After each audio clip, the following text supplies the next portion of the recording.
நேரம் வரும் கேட்கிறேன். பூனை என்ன புதிதான் என்று காற்று. நன்றி.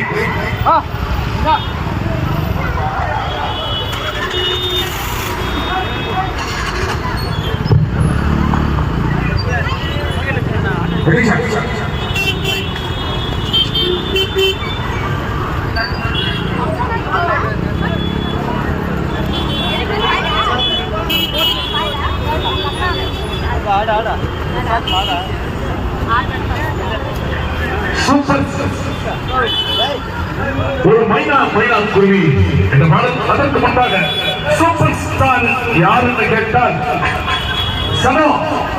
சூப்பர் ஸ்டார் யார் என்று கேட்டால் அது சந்திரன். சபீஸ்வர் சூப்பர் ஸ்டார் ஆகிய மாணவர்கள் பிறந்து வாழ்ந்து மாபெரும் புகழ் பெற்றவர். பொங்கல் விழாவை, விநாயகர் விழாவை, ஐயப்பா